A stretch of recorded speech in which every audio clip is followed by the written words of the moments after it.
అది యెషయా గ్రంథము 9వ అధ్యాయము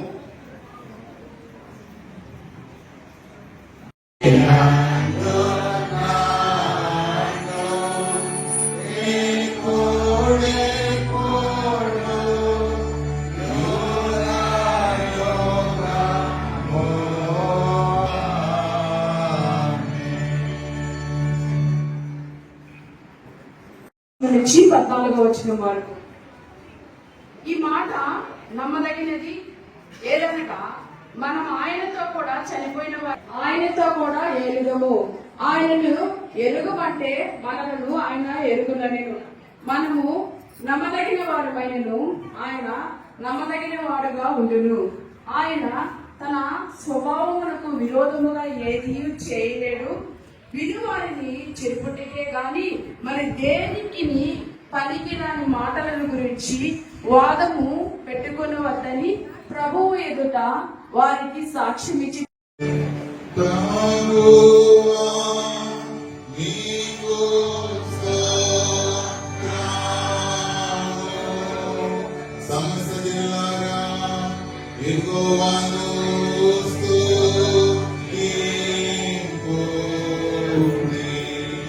సమస్త ప్రజలారా ఆయనను తోడి యాడుడి.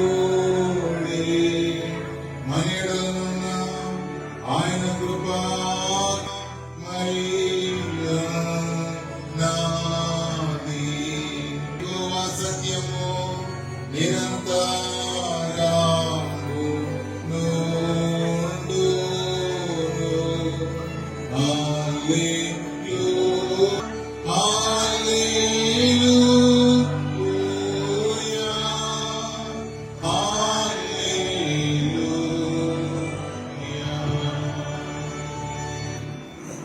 క్రిస్మస్ దినము మరి యొక్క దినానికి ఏర్పాటు సువార్త పాఠం మనం చదవగా ఉన్నాము.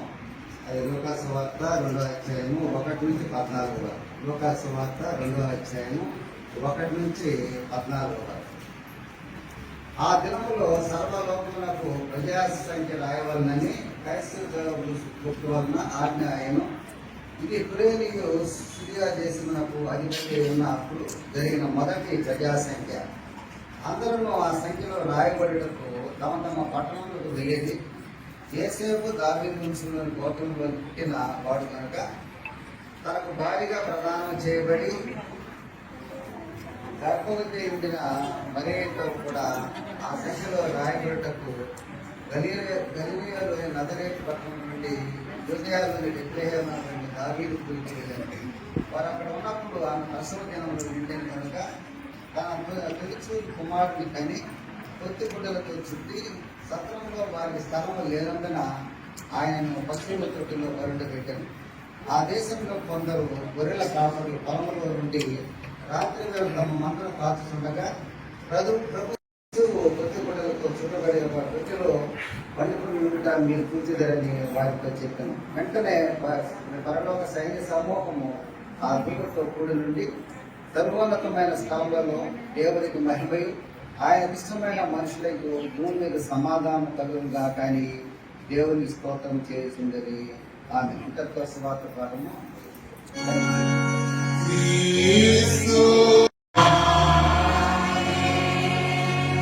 మనందరం కలిసి మనకు పరిశుద్ధమైన విశ్వాస ప్రమాణం త్రియేక దేవుని సన్నిధిలో భయభక్తితో పొందును.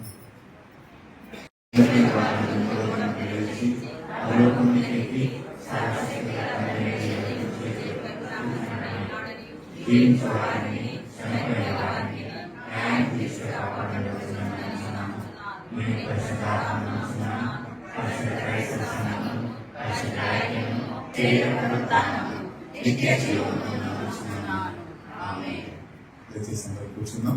అందరం కలిసి మన కీర్తన పుస్తకాలు ఉన్నటువంటి 86వ కీర్తన పాడుతుండగా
అవనిలో జనులకు చిరుజీవమునివ్వు, అవనిలో జనులకు చిరుజీవమునివ్వు, అల్పుడుగా నిలిచి నీకు అర్పణగా నిలిచి దివిలో వేల దుఃఖాలను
పరిశుద్ధ నామంలో ప్రతిమాలు వేడుకొంచున్నాం తండ్రి.